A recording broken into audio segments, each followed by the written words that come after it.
By 1943, the Battle of the Atlantic had stretched into its fourth relentless year, the longest, most vital struggle of the Second World War. It was not fought for land or glory but for survival itself.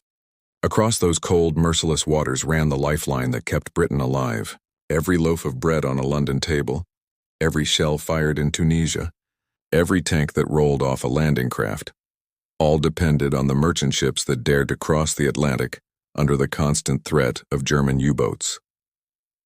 When the war began in 1939, Adolf Hitler's U-boat fleet was modest, barely 50 submarines, most of them short-range coastal types. But within 3 years that number had multiplied into hundreds. The Kriegsmarine's wolf packs prowled the sea lanes in coordinated attacks, each submarine striking in the darkness before vanishing beneath the waves. Every month, they sank more Allied tonnage than the shipyards could replace. Flames often lit the mid-Atlantic nights as convoys burned on the horizon, survivors clinging to wreckage as periscopes slipped silently away beneath the waves. The Royal Navy fought desperately to adapt. Convoys were now escorted by destroyers and corvettes, small but swift ships armed with sonar and depth charges. Yet the ocean was vast. Even with escorts, there were limits to what could be protected. Beyond a few miles, the Atlantic swallowed everything, leaving ships alone in a gray wilderness where an unseen enemy waited. From the beginning, air power promised an answer. Aircraft could see farther than ships, move faster, and strike without warning. But in the early years, Britain's coastal command faced one critical problem: range. Even the best long-range patrol planes from Britain could cover only a narrow band of ocean before fuel forced them to turn home. Beyond that lay a deadly stretch of sea the crews called the Black Gap, a 1,000-mile void between Newfoundland and Iceland where no Allied aircraft could reach. Convoys passing through this airless zone were on their own, hunted, helpless, and often doomed. In this desolate region, U-boats ruled. They surfaced at night to charge their batteries, their dark hulls invisible against the water.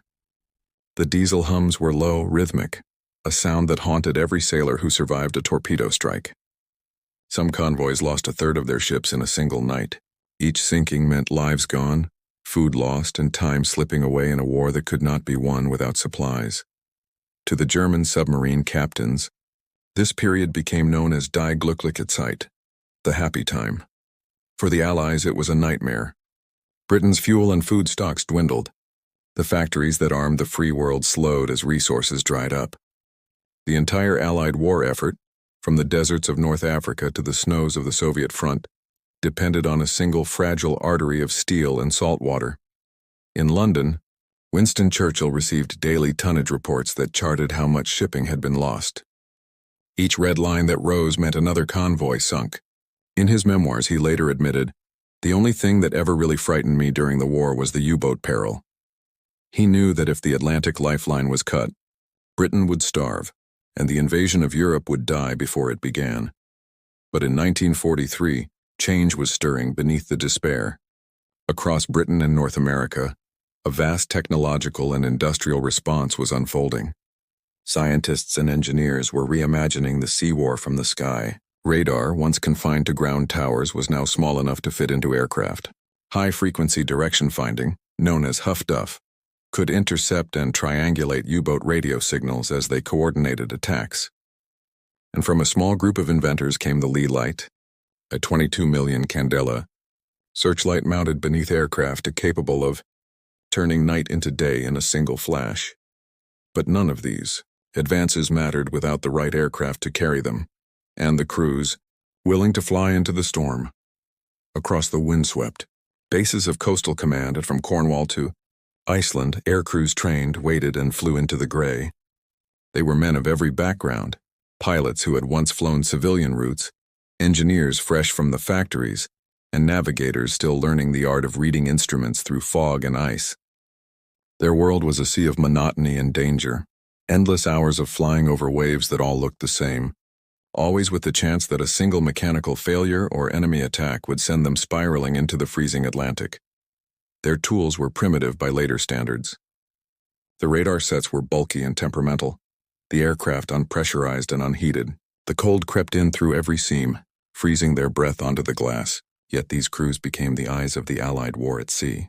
They scanned for the briefest signs, a white wake, a dark streak of oil, or the thin shape of a periscope breaking the surface. Every detection was a race against time. The submarine could dive in seconds, vanishing into the depths before the aircraft could strike. By 1942, aircraft like the Lockheed Hudson, Vickers Wellington, and Consolidated Catalina patrolled the ocean lanes. But one machine, not designed for combat at all, began to take an unexpected role in this struggle, the Douglas C-47 Dakota. Originally conceived as a transport aircraft, the Dakota was rugged, reliable, and capable of flying long distances with heavy loads. It could operate from rough makeshift airstrips, the kind found on the remote outposts that dotted the Atlantic. Its job was never meant to be hunting submarines. It was built to carry troops, supplies, and wounded men, yet the Dakota's endurance made it invaluable. It became the silent lifeline between Britain's far-flung anti-submarine outposts, ferrying radar components, depth charge parts, fuel drums, and the men who operated them. It flew missions to Iceland, Greenland, and the Faroe Islands, the harsh edges of the Atlantic War. The weather was often worse than the enemy. Gales tore through the skies, freezing rain turned wings into blocks of ice, and visibility could vanish within seconds. Pilots said flying over the North Atlantic was like trying to navigate through a sheet of gray steel, but the Dakota endured where other aircraft failed. It carried not just supplies but information, the new lifeblood of warfare. On board were radar operators, technicians, and intelligence officers moving between bases to calibrate new systems. The aircraft became a vital part of the network that slowly began to close the black gap, that deadly mid-Atlantic void where convoys had once died unseen, and then technology began to change everything.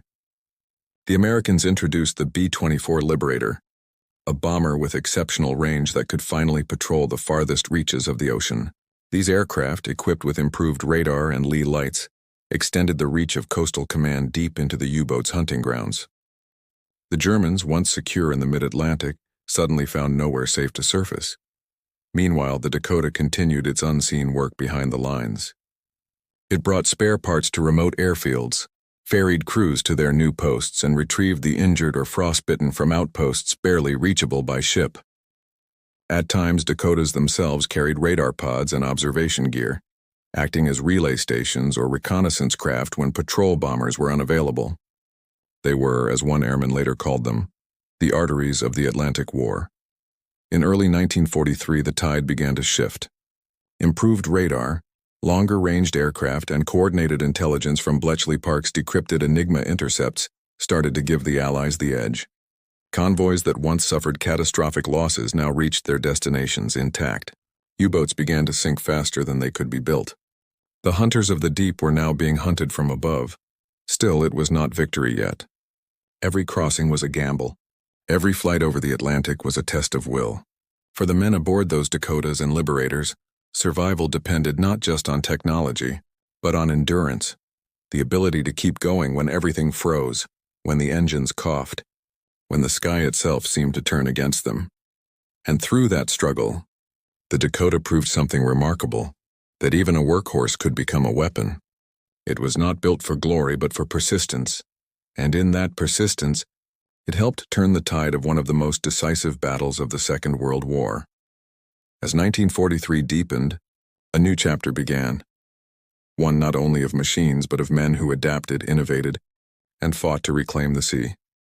The Atlantic was no longer just an ocean. It had become a battlefield of technology, patience, and invisible war. In the war over the Atlantic, there was no glamour, no swift victories, and no cheering crowds. It was a cold, grinding struggle fought by men who lived with the constant rhythm of engines and the endless hiss of the sea beneath them. The Dakota crews were not the dashing fighter pilots of the Battle of Britain, nor the bomber squadrons lighting up the skies over Berlin. They were the quiet workhorses, anonymous, methodical, and patient, flying machines that looked more civilian than military, yet carried the weight of nations on their wings. For the men aboard, life inside the Dakota was both simple and punishing. The fuselage rattled with every gust. The temperature dropped far below freezing. The smell of oil, damp canvas, and sweat filled the air. There was no armor, no pressurization, just the groan of the engines and the monotony of gray horizon stretching endlessly in every direction. On long-range ferry or patrol flights, they ate from tin cans, spoke little, and trusted instruments more than sight. Navigation was an act of faith. A single miscalculation could mean drifting hundreds of miles off course into the ocean's oblivion.